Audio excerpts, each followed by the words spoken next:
नमस्कार, मी भाग्यश्री पारनेरकर. डिजिटल विवेक मध्ये सगळ्यांचं मनापासून स्वागत करते.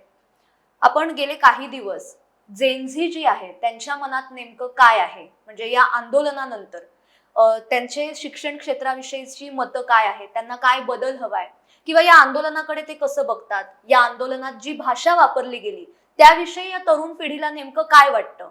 म्हणजे असे अनेक जण आहेत की ज्यांनी या आंदोलनाला फक्त ऑब्झर्व केले, त्यांनी निरीक्षण केलंय, त्यांनी बातम्या वाचल्या आहेत, सोशल मीडियावर रील्सच्या माध्यमातून त्यांच्यापर्यंत अनेक बातम्या पोहोचल्या आहेत.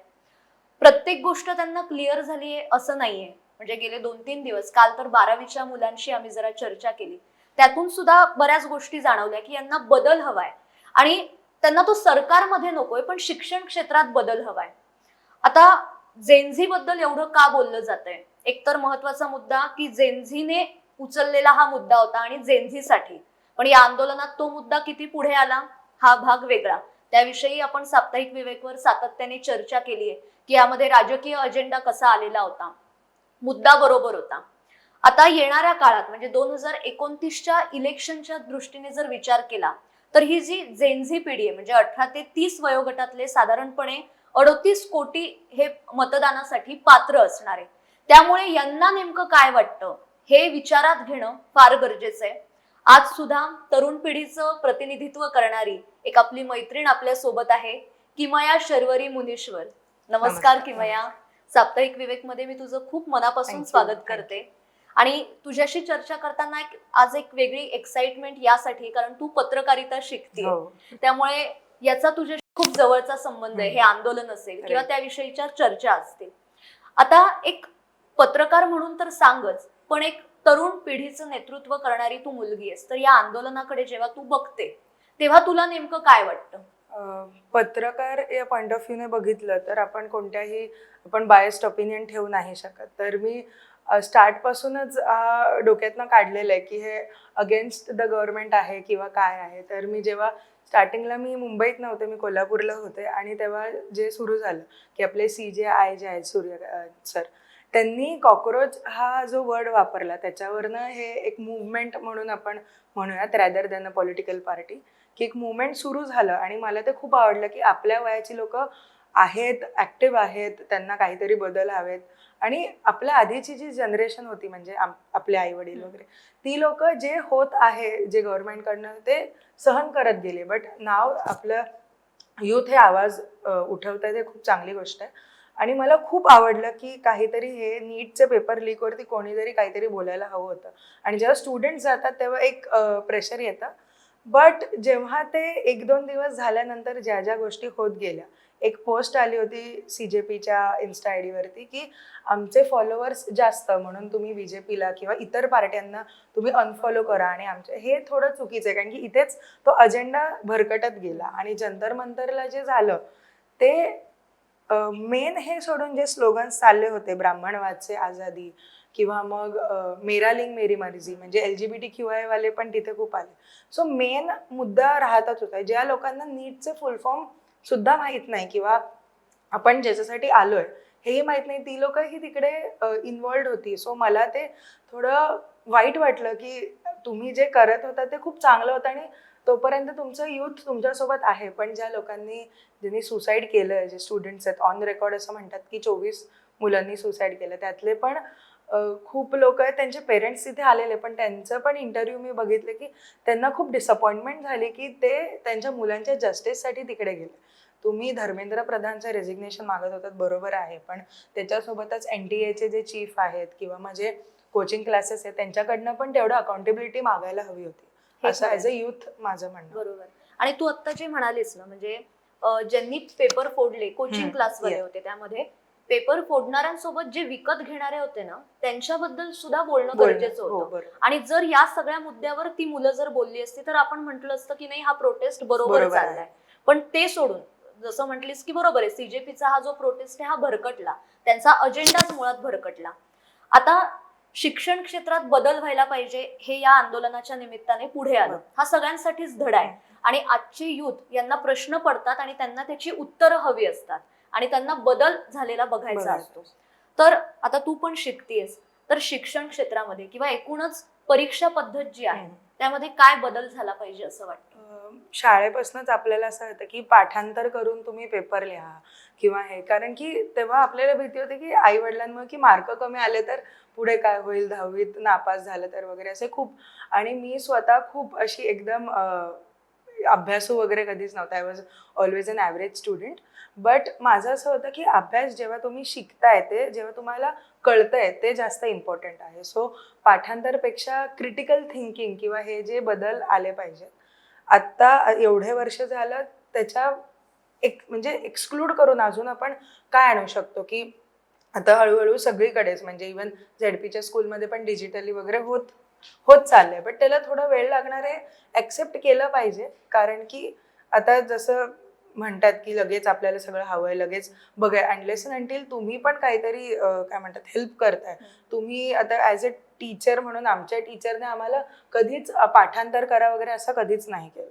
पण मी जेव्हा शाळेत होते तेव्हा आमचं CBSE आणि स्टेट बोर्ड मिक्स होतं. सो आमचे 3 सब्जेक्ट CBSEचे होते आणि हिस्ट्री, मराठी वगैरे हे SSE बोर्डचं होतं. तर मग तेव्हा मला खूप डिफिकल्ट व्हायचं की लँग्वेजेस डिफरंट आहेत आणि अभ्यास. आणि आमच्या शाळेत प्रायव्हेट शाळा होती, तर मग फर्स्ट युनिट टेस्ट टू फायनलपर्यंत सगळंच आमचं फायनल एक्झाममध्ये यायचं. आता कॉलेजेसमध्ये ते बदलल्यामुळे ते मुलांवरती मेंटली खूप भार येतो आधीपासूनच. बरोबर. आता थोडे रिफॉर्म्स होत चाललेत की पर सेम वेगवेगळे सब्जेक्ट्स असतात.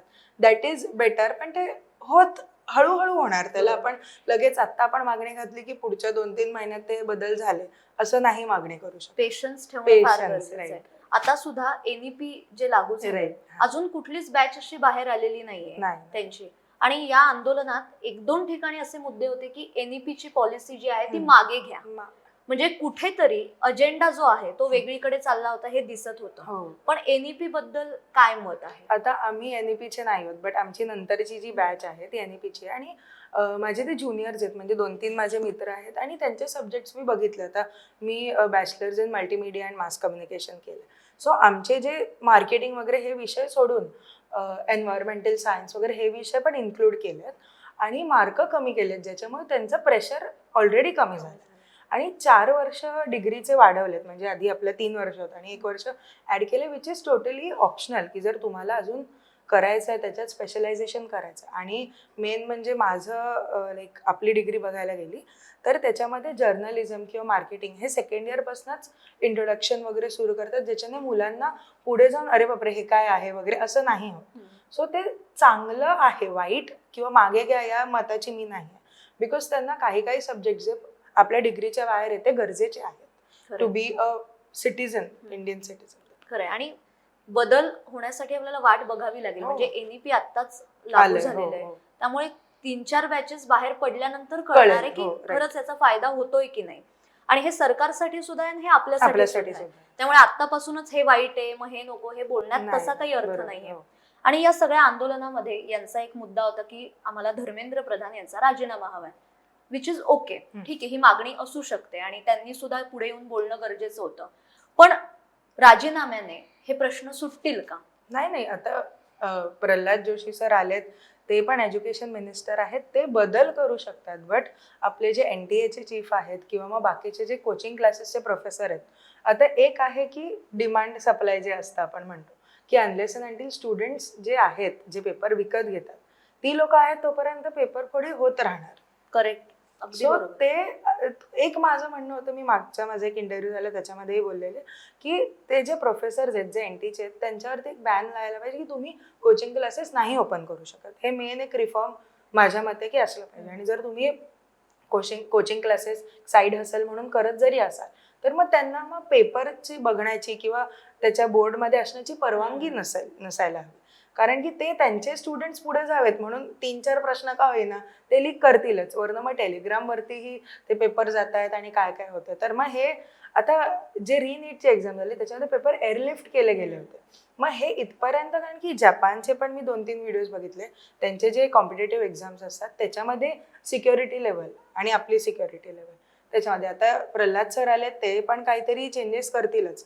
बट ते इट इज लाईक तुम्ही एम्प्लॉईला चूक म्हणून धराल का त्याच्या मॅनेजरला चूक म्हणून धराल, ते असं खरंय आहे. हो. आणि याच्यात एक मुद्दा आला की आता ही परीक्षा ऑनलाईन सुद्धा होणार आहे. आता हळूहळू हे सगळे बदल होतील. पण म्हणजे या सगळ्या प्रकारामध्ये पेपर फोडणारे आणि पेपर विकत घेणारे यांच्याबद्दल कोणीही बोललेलं नाहीये आणि त्यांना खरं अटक झालेली आहे. ते सगळे आरोपी आज अटकेत आहेत. म्हणजे या बाबतीत आपण सरकारचं इथे थोडंसं त्यांची बाजू घेऊन बोलायला पाहिजे की नाही, त्यांनी हे कारवाई केली. आता पार्लमेंटमध्ये ही अँटी लीक बिल जे पास झालं त्याच्यामध्ये म्हणजे नो वाले जे होते ते हेच होते जे बोलत होते. हो, तर मग तुम्हाला त्याचं अपोजिशन का करायचंय? आणि माझं असं म्हणणं आहे की तुम्ही करा, सरकारला क्रिटिसाइज करा, पण फक्त सरकारकडनं प्रश्न विचारण्यापेक्षा तुम्ही जे आपलं ऑपोजिशन आहेत, कारण की जर इफ नॉट हिम देन आपल्याकडे एक आहेत, तर मग त्यांच्याकडनं पण तुमचे मत घ्यायला हवेत. फक्त एकाच पार्टीला किंवा एकाच माणसाला तुम्ही हे करता, तर मग ऑपोजिशन पण बऱ्याच वेळ गप्प होतं ना.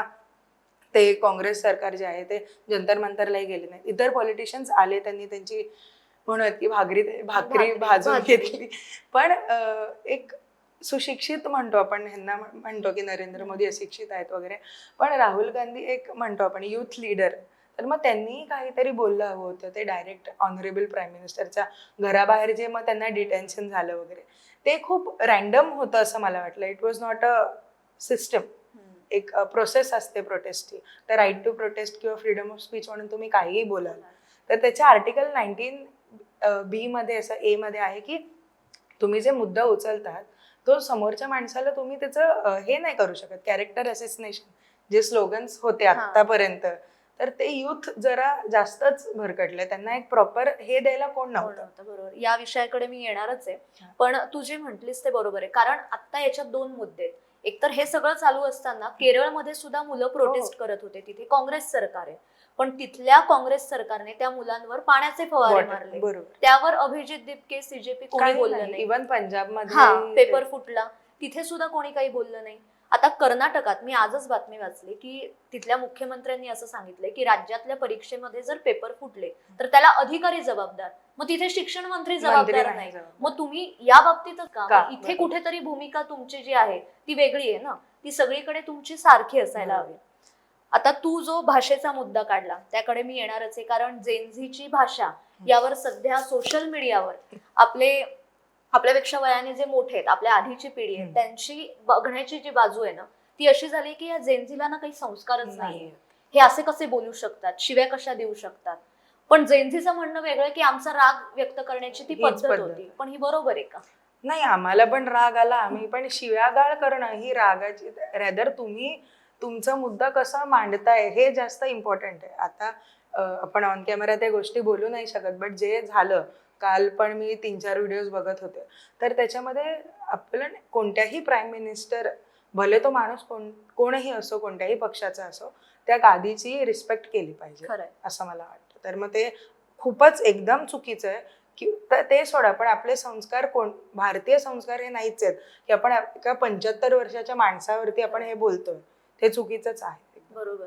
पण ही जेनझी असं का वागते? म्हणजे तू पण त्याच पिढीतली आहेस. आम्ही आता काही लोक म्हणतात की ओव्हर प्रिव्हिलेज लोक आहेत, त्यांचं बघायचा पॉइंट ऑफ व्ह्यू वेगळा असतो. नाही, आम्ही पण स्टुडंट्स आहोत. उद्या आमचे जर पेपर लीक झाले, आमच्यासारखे जी लोक वर्षानुवर्ष करतायत अभ्यास, त्यांना ऑब्व्हियसली हे, बट शिव्या गाळणे काय साध्य झालं नाही.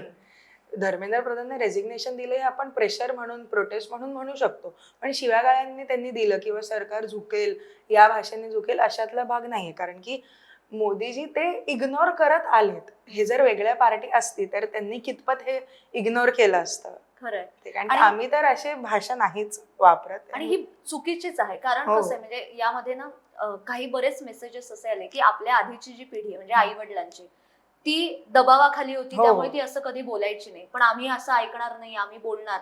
पण जसं म्हटली, भारतीय संस्कार नाहीये की मोठ्यांना आपण असं बोलत नाही. आणि त्यात पंतप्रधान, देशाचं संविधानिक पद, तिथे कोणीही असेल, पण आपण असं बोलत नाही. त्यामुळे हे चूकच आहे. बरोबर, या मताची तू आहेस. आणि जर तुझ्या वयाच्या मुलांशी तू याबद्दल चर्चा केली तर त्यांचं काय मत? माझे बरेच मित्र जंतर मंतरला गेले, पण त्यांचा पॉइंट ऑफ व्ह्यू असं होतं की असं कसं पोलिसांनी लाठीचार्ज केलं आणि हे. पण जर तुम्हाला एका गोष्टीची नाहीच आहे परमिशन तिथे जायची, तर मग तुम्ही का गेलात? एक पब्लिक ऍडवायझरी आलेली आदल्या दिवशी 19 जुलैला की तुम्ही पार्लमेंट सेशन मध्ये असताना तुम्ही कसं तिथे जातात, तिकडे काहीतरी आपल्या देशाबद्दलचे मोठे डिसिजन्स घेतले जातात. तिथे प्राईम मिनिस्टर फक्त बीजेपीचे नाही तर इतर पार्टीचे पण 540 मेंबर ऑफ पार्लमेंट होते, तर त्यांची सिक्युरिटी ही जबाबदारी पोलिसांची आहे.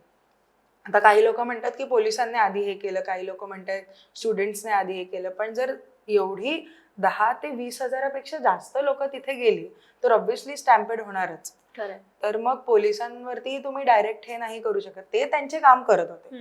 जसं तुम्ही म्हणतात की आमचा हक्क आहे, तर ते तर त्यांचं काम आहे. जर त्यांनी ते केलं नसतं तर अजून मग वेगळं काहीतरी झालं असतं, आत कोणीतरी गेलं असतं, कोणाला आत दुखापत झाली असते. कारण की लोकांकडे वीट आणि काय ते पेपर स्प्रे आणि काय काय होते, तर मग कोणतेही आत एक पार्लमेंटचे मेंबर जर त्यांना दुखापत काही झाली असते तर मग त्याची जबाबदारी सीजेपी किंवा त्यांचे स्पोक पर्सन घेणार होते का? कारण की त्यातलं कोणीच तिथे अभिजित दिपकेला सोडून नव्हतं, कारण की सौरभ दास जेपी नड्डा सरांशी बोलायला गेले होते आणि विजेता दहिया तर पळूनच गेला होता. तर मग तिथे अकाउंटेबिलिटी तुम्ही जे सरकारकडनं जी गोष्ट मागताय तीच तुमच्याकडे नाहीये, तर मग आपण कसे वेगळे हे तरी ऍटलिस्ट दाखवून द्यायला हवं.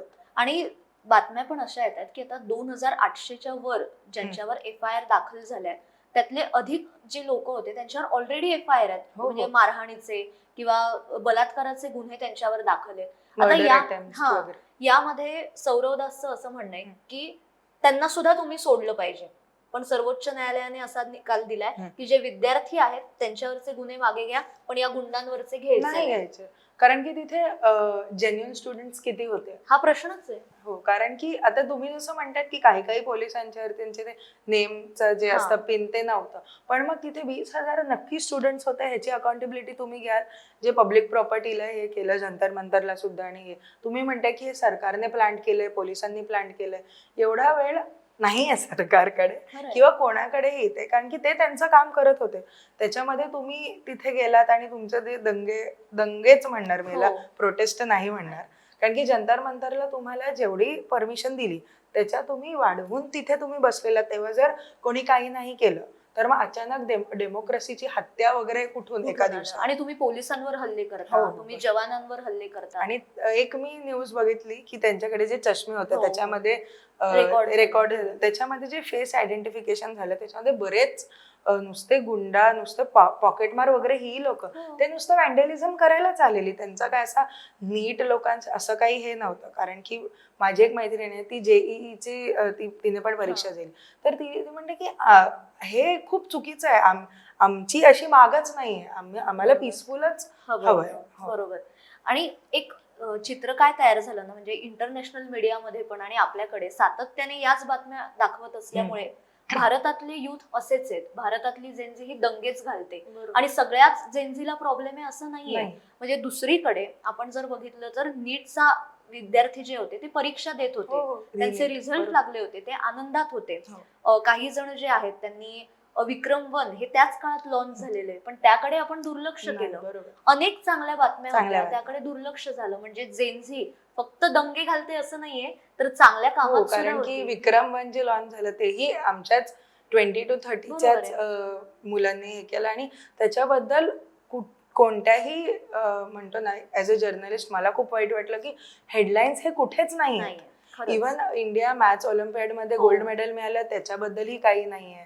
सो हे, आणि वरनं ह्यांचं प्रॉब्लेम अजून ऍड झालंय की रिझर्वेशन हे ते. जर नीटचे लीक झालं त्याच्यामुळे चुकीचे स्टुडंट्स डॉक्टर बनतील वगैरे, पण जर रिझर्वेशनमुळे जे अनडिझर्विंग स्टुडंट्स म्हणतो, जे फक्त करायचं म्हणून किंवा पालकांच्या प्रेशरनं जे करतात, मग ते कितपत बरोबर आहे? कारण की 24 मुलांपैकी 17 मुलं हे जनरल किंवा ओपन कॅटेगरी मधली होती ज्यांनी सुसाईड केलं. मग त्याच्यावरती कोणीच कसं नाही बोलत आहे, कारण की लोक म्हणतात प्रिव्हिलेज वगैरे, आणि ओपन कॅटेगरीला जो त्रास होतो ते आतापर्यंत आपण काही किंवा आमच्यासारखे स्टुडंट्सने आतापर्यंत काही बोललेलं नाहीये, आणि मला नाही वाटत ते पुढे काहीतरी बोलतील सुद्धा. पण हा जो हंगामा झालाय त्याच्यामुळे नीट वरती असं ऍज स्टुडंट्स त्यांचं हे केलं, त्यांनी त्यांची एंट्रन्स दिली, पुढे ते ऍडमिशन पण सुरू झाले असते, ते बाजूला सोडून ह्यांचं अजून अमित शहाचं रेझिग्नेशन, PM-चं रेझिग्नेशन, प्रेसिडेंट वरतीही बोलतात, द्रौपदी मॅडम वरती, की हे ते तुम्ही अनबायस्ड असलं पाहिजे, प्रेसिडेंट रूल आला पाहिजे, तर तुम्ही कितपत ते झेपून घ्याल? हे पण आहे. बरोबर. म्हणजे यांनी एकच मुद्दा धरला, पण शिक्षण क्षेत्रात काय बदल व्हावे हा मुळात नाही. यांचा काही हेतू नव्हता, हे यातनं समोर आलंय. बरोबर. आणि ठीक आहे, मान्य आहे की आपल्याला राईट टू प्रोटेस्ट दिलेला आहे, पण प्रोटेस्ट करायचा म्हणजे नक्की काय करायचं हे पण आपण समजून घेतलं बरोबर. पाहिजे.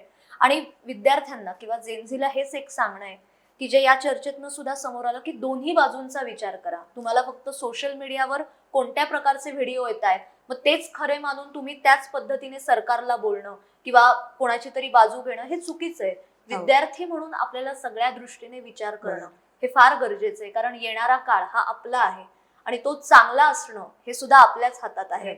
आणि खरंच किमया, तुझ्याशी बोलून खूप छान वाटलं. थँक्यू. आणि एक म्हणतो ना आपण युथची बाजू समजून घेणं हे का गरजेचं आहे, तर तुम्हाला काय वाटतं हे सुद्धा यातून समोर आलं. इम्पॉर्टंट आहे. कारण फक्त आंदोलनात दिसणारी जेनझी त्यांचंच मत महत्वाचं नाहीये, तर त्या मागे असणारे अनेक स्टुडंट्स आहेत, त्यांना नेमकं काय वाटतं हे समजून घेणं सुद्धा खूप आवश्यक आहे.